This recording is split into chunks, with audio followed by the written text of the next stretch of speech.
سب سے پہلے مہنگائی کی بات کریں گے۔ ملک بھر میں مہنگائی کی شرح 10.94% تک پہنچ گئی ہے۔ جولائی سے مئی تک پیاز 83.2%، دال مونگ 65.75%، آلو 60.7% اور چینی 30.68% تک مہنگی ہو گئی۔ ایک سال میں آلو 96.9% اور گیس چارجز 54.8% بڑھ گئے ہیں۔ اسلام آباد سے وقاص عظیم کی رپورٹ دیکھتے ہیں۔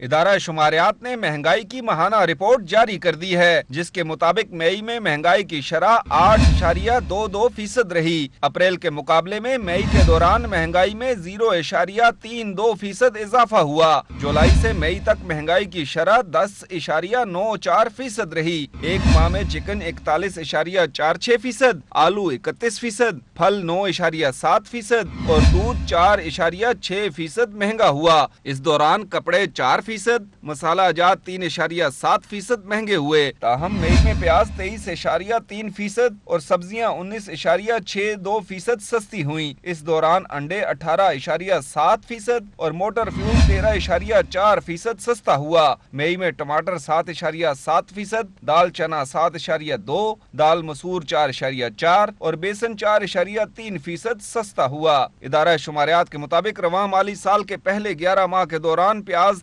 83.2%، دال مونگ 65.75%، آلو 60.7%، دال ماش 42.7% مہنگے ہوئے، جبکہ گڑ کی قیمت میں 32% اور چینی کی قیمت میں 30.68% اضافہ ریکارڈ کیا گیا۔ خوردنی گھی 21.5%، دال مسور 21%، لوبیا 17.7% اور گندم 17.2% مہنگی ہوئی۔ مئی 2019 کے مقابلے میں مئی 2020 میں آلو 96.9%، دال مونگ 83.2% اور دال ماش 56.7% اور گیس چارجز 54.8% بڑھ گئے۔ اس دوران دال مسور 40.8%، مکھن 37.41% اور لوبیا 30.5% مہنگی ہوئی، جبکہ ایک سال میں چینی 20% سے زائد مہنگی ہوئی۔ اس دوران خوردنی گھی 25.4%، مسالہ جات 24%، بیسن 21% اور کوکنگ آئل 20.7% مہنگا ہوا۔ وقاص عظیم، 24 نیوز، اسلام آباد۔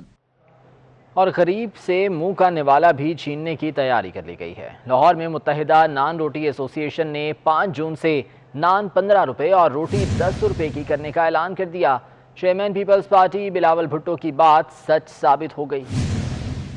چیئرمین پیپلز پارٹی بلاول بھٹو کی بات سچ ثابت ہوئی۔ لاہور میں متحدہ نان روٹی ایسوسی ایشن نے 5 جون سے نان 15 روپے اور روٹی 10 روپے کرنے کا اعلان کر دیا۔ 7 سال ہو گئے روٹی کی قیمت تو بڑھی نہیں ہے، تو روٹی کی قیمت تو بڑھنی ہے۔ اس کے بعد نان کا جو مسئلہ ہے وہ فائن انہوں نے بڑھا دیا ہے، تو ہم نے 5 جون تک ٹائم دیا ہے۔ ہم نے ریکویسٹ کی ہے گورنمنٹ سے کہ ان ریٹوں کو واپس لے کے آیا جائے اور ہمیں گیس میں ریلیف دیا جائے، ورنہ 5 جون سے ہمیں روٹی کم از کم 10 روپے کی کرنی پڑے گی اور جو نان ہے وہ 15 روپے کا ہو جائے گا۔ آفتاب گل نے کہا آٹا اور میدے کی قیمتیں کئی گنا بڑھا دی گئیں، قیمتیں پرانی سطح پر واپس لائی جائیں۔ حکومت کو چاہیے کہ جو روٹی مہنگائی کر رہے ہیں، یہ جو نان مہنگے کر رہے ہیں، یہ جو مہنگائی کر رہے ہیں، ان پہ کیوں نہیں ایکشن لیتے ہیں؟ دن بہ دن آٹا مہنگا کر رہے ہیں، چینی مہنگی کر رہے ہیں، پھر کہتے ہیں بہت تبدیلی آ گئی۔